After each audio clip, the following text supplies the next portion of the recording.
Mureen baqattuu Cheek Riippaabilikaanii irraa dhufteettu kutaa bulchiinsa Aayowaa keessatti filattuudha. Waltajjii filannoo kaadhimamaa pirezidaantummaa kan warra paartii Riippaabilikaanii irrattis yeroo jalqabaaf kan hirmaatte haala waltajjii irraa argiteenis Doonaald Tiraamp deeggaruuf kaka'umsa akka godhatte himti. Imaammata isaa nan jaalladha. Bulchiinsa Tiraamp jalatti waan hundinuu gaarii ture. Waraanni hin jiru. Dinagdeen gaarii ture. Kannaan baay'ee na yaaddessu daangaan banaan baay'een turre.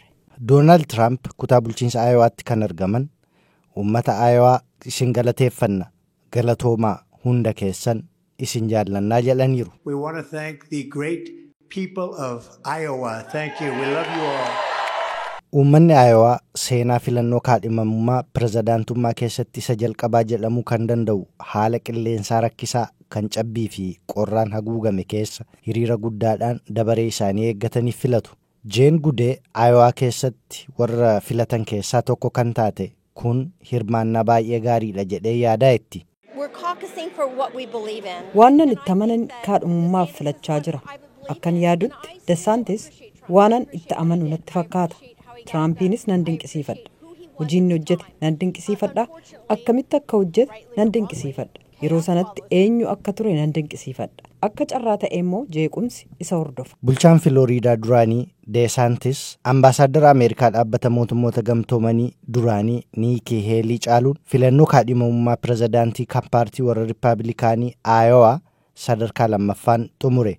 Hojii daldalaa yookaan biizinasii keessa kan jiru Vivek Ramaswamy dorgommii kaadhimamummaa pirezidaantii kan paartii warra Riippaabilikaaniin sadarkaa arfaffaa kan argate dorgommicha keessaa of baasuu ibsee gammanumaan Doonaald Tiraampiin akka deeggaru simeera. Namoota dorgommicha hanga dhumaatti xumuran keessaa tokko kan ta'e bulchaan kutaa bulchiinsa Arkaansaas duraanii Aasaa Hachinsan duula na filadhaa kanarratti Doonaald Tiraampiin qeeqaa ture. Ammas yaada. Namoonni dhugaa cimaa hin jaallatani. Yoo waa'ee waan tokkoo yaada qabaatanii fi namni tokko yaada sanaan faallaa dubbate eeyyee yeroo baay'ee waan ati hojjettee ture hin yaadatan. Akkasumas dogoggora kee isa xiqqaa sana ol kaasanii mul'isu. Garuu wantootan dubbadhetti ammayyuu ofitti amanamummaan qaba. Akka nama gaarii tokkotti dubbadheera. Dhumarrattis waan barbaachisaa ta'edha.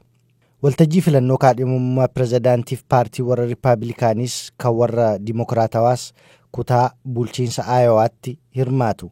Garuu bara kana paartii warra Dimokiraatii waraqaan filannoo karaa poostaa akka ergamudha kan taasisan. Pirezidaantiin aangoorra jiran Joo Baayiden lakkoofsa dhumaa sana ni mo'atu jedhamee eegamaa jala gabaasni Kaanee Parabaaf sagalee Ameerikaaf erge.